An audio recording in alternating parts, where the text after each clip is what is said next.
Hello everyone, and welcome back. I've got my book, so shall we? Now, hopefully, and I'll stress the word hopefully, tonight should be a slightly shorter video. Unless, of course, this chapter has a very long monologue bit in it. Actually, I suppose really it'd be a polylogue because there was two people talking.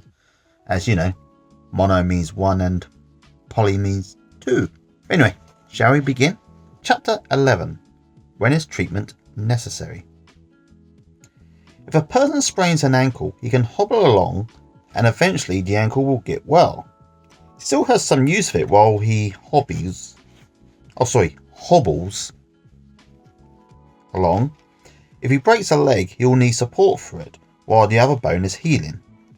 One problem is an impairment, the other is crippling. Medical attention would have been helpful in the first case. It was imperative in the second.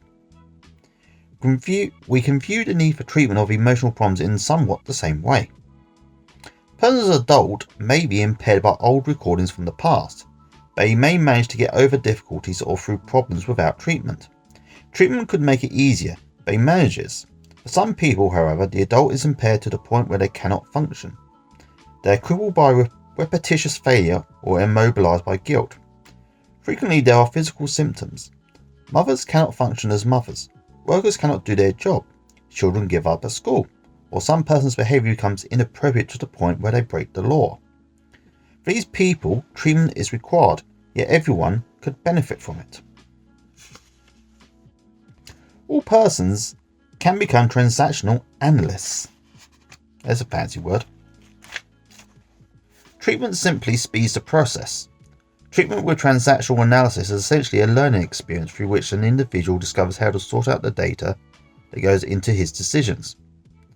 There is no magic applied by an omnipotent expert. The therapist uses words to convey what he knows and uses in his own transactions to the person who comes into treatment, so he can know and use the same technique. One of my psychiatrist friends said, one of the best transactional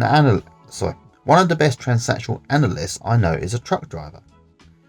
The goal is to make every person in treatment an expert in analysing his own transactions. Many forms of psychiatric treatment are quite different. The public image is assuredly different. For this reason, the decision to go to a psychiatrist generally is not made without a great deal of internal debate. Many patients experience unpleasant feelings over the thought of exposing themselves to someone, even though that someone is an expert or professional helper, such as a psychiatrist. As the patient opens the door to the office for the first time, they will frequently feel alone, fearful, and ashamed over the implication of failure. Even if the adult individual gets them to the psychiatrist's office, the child soon takes over and a parent-child situation develops. The patient's child expresses feelings and anticipates a relationship with the psychiatrist's parent in the transactions of the first hour. The psychoanalysts refer to this as transference. That is, the situation provokes a transfer of feelings and related behaviour from the past, when the patient was a child, into the present, in which the child in the patient responds as it once did to the authority of the parent. This unique transaction is fairly common in life, and there are elements of it present in any contact with authority. As for instance, when one is stopped by a highway patrolman, that's a police officer who you may see on the motorway. Actually, come to think of it, you don't really get that in my country, highway patrolman. It's more of an American thing. You probably get it in places like Australia and New Zealand, which are more vast and empty. Not so much in the UK, but you know what I mean, because even if you aren't in the States, you would have seen them on TV and film. Psychoanalysts maintain that the patient has improved when he has succeeded in avoiding this kind of transfer of feelings from childhood. At this point in analysis, the patient does not have to pick and choose what he is going to reveal about themselves to the analyst. In other words, the patient no longer must be afraid of the analyst's parent. This is referred to in traditional psychoanalysis as overcoming resistance. In transactional analysis, we bypass much of the R-wording effects of transference and resistance by the mutually participant format and content of parent, adult, child. Patient soon finds he is relating on equal terms to another human being to whom he has come for help. A human being interested in advancing the patient's knowledge of himself at once so that as quickly as possible he can become his own analyst. If the patient is hampered by transference and resistance feelings, these are handled directly with him in the initial hour after he has become acquainted with parent, adult, and child. In my practice, the initial hour has developed into a fairly set pattern, in which roughly half of the hour is devoted to hearing the patient's accounts of their problem, and the other half to introducing them to the basics of parent, adult, child. After the patient understands the meaning of parent, adult, and child, their problem is discussed using the language that they have just learned. This transaction hooks the adult to use one of the colloquial expressions transactional analysis abounds with, and the patient usually is eager to hear more. The troubled child doesn't give up easily, however, and may resist or reappear in subsequent individual sessions or in the treatment group. An adult-adult interpretation is made at each appearance of the child, pointing out the nature of the transaction originating in the child and its problem-making burden to the individual's transactions in living. Are you with me so far, people? I hope so. In the initial phase, transactional analysis is essentially a teaching and learning method with the aim of establishing certain specific meanings as a basis for mutual exploration of how parent, adult, and child appear in today's transactions. This process of establishing a language with specific meanings in the initial phase of treatment is, I believe, unique for this method of treatment and is responsible for expressions of change such as "I feel much better" or "this gives me hope," frequently heard at the end of the first hour. The initial hour also includes a discussion of the treatment contract. We use the word contract as a statement of mutual expectations. I'm here to teach you something and you are here to learn something. It does not imply a guarantee of a cure. It simply states a promise of what the therapist will do and what the patient will do. If either strays from the original expectation, it is a simple matter to review the contract. This dialogue is facilitated by the new language, which opens a way to be specific. The patient agrees to learn the language of transactional analysis and to use it in examining his everyday transactions.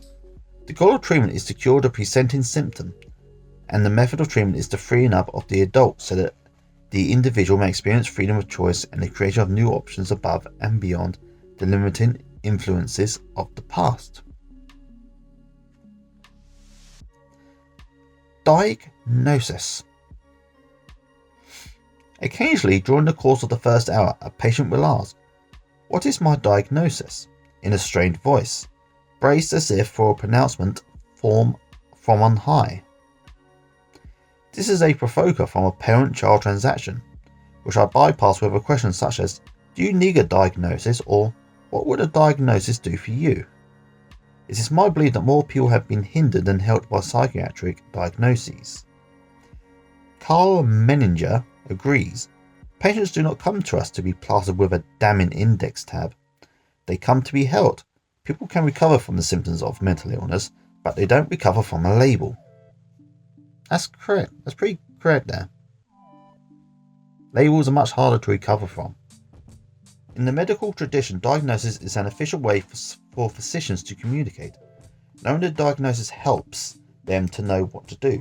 Acute appendicitis, bursitis, carcinoma of the lung, myocardial infarction. These terms communicate a specific condition and call for a specific treatment. In psychiatric practice, the diagnostic tradition has been carried on, but it largely falls in the original purpose of communication. There are many pages of diagnoses in the manual of the American Psychiatric Association, and with some exceptions, the information each communicates is as vague as the terms superego, ego, and ID.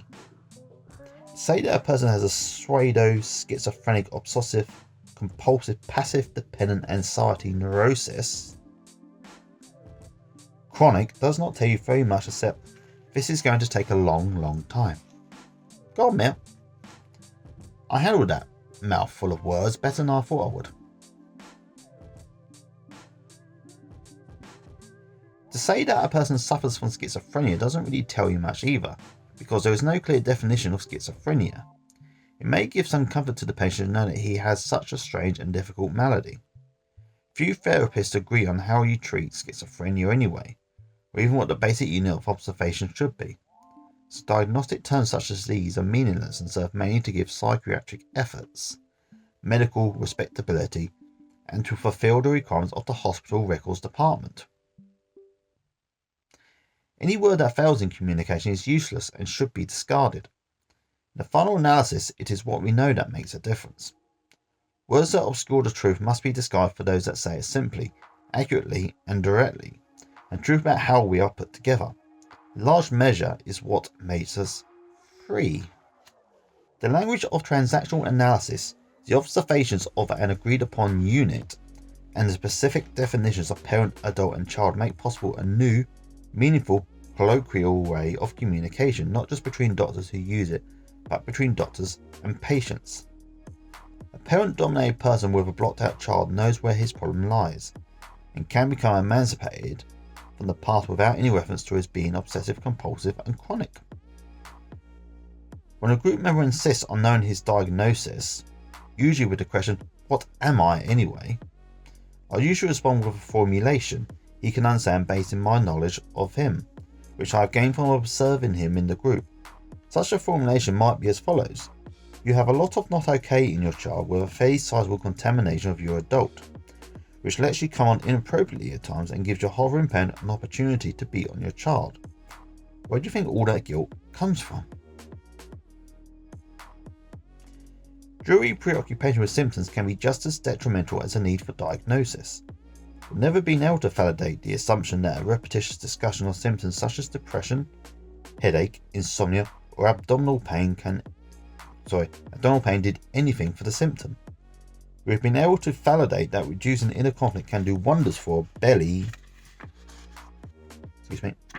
Struggling to turn this page here. Let's start the sentence again. We have been able to validate that reducing inner conflict can do wonders for belly pain. The essential point is that diagnoses and symptoms lend themselves to the rather unfortunate human trait of gaming or one-upmanship, such as "mine is better" or "nobody knows the trouble I've seen." If a person has problems in his living, regardless of what they are, and he wants help with his problems, he can be taught transactional analysis to examine his current transactions in living, as a result of which he can uncover the influences from the remote past that are at the bottom of his troubles. Almost there, people. But how long is this going to take? Is a frequently asked question in the first hour. In many, if not most psychiatric practices, the responses to this kind of question has been, at the least, guarded. The implication has been a long time. Jerome D. Frank has pointed out that patients' expectations of the duration of the treatment are primary factors in determining the length of time it takes to achieve similar therapeutic results. He cites two groups of similar psychosomatic patients who are at the same endpoint, one in 6 weeks and the other in 1 year, depending upon their anticipations regarding the length of time that would be needed. I think the key to anticipation is an understanding of therapeutic results yet to be achieved. Our goal in treatment is clearly stated with the new language just learned, and thus the patient knows what he is undertaking. I like to help my patients think of limitations imposed by the realities of time and cost as a challenge rather than a depriving imposition. This often is stated in the proposal. They schedule you to come to the 2 o'clock Tuesday group for 10 sessions and see how much we can do in that time. If the patient wants to continue after this series, we can set up another 10 sessions. He knows he can come back. The average length of time in a group in my practice is 20 hours. There are variables, of course, beginning with individual differences. We vary in parent, adult, and child, with varying difficulties in our living situation, marital problems, unsatisfying work, no leisure time outlets, etc. There are patients who have achieved a breakthrough in 3 or 4 group sessions. That is, they are able to free enough of their adult that they could begin to accurately differentiate the parent from the child and both from reality, such as the outside world. One of the first indications of this differentiation is the statement by the parent, "My not okay child was, or is, The use of this expression signals the achievement of an understood, authentic, and real separation of the parent's child from his adult. That is, it is both intellectually and internally and externally integrated into his personality. And that, people, is where we finish tonight. I hope you have learned something. I think I have. We're currently on page 197, by the way, and we have left, let's see, 63 pages left to read of this book. And so that's not bad. It's not bad at all. And look, we're almost there. Just got that tiny bit there. Also, and actually I don't know what I said, and quick question for those of you who do actually watch these videos, and I know some of you do. I'm thinking, instead of doing a reading video every other night, maybe I do 2 reading sessions and make them into one video, so that I can have one reading video a week and the other 3 can be more about me. Let me know what you think. Would you rather have, say, a 40-minute video or 2 20-minute videos over the course of 1 week? If you could let me know, that would be great. Really great. So I'm going to finish now and say I want to let you know now that I love each and every single one of you. And I'm incredibly grateful to each one of you who has chosen to join me on this journey. I am taking care of myself, and I hope you're taking care of yourselves too. So until next time, bye.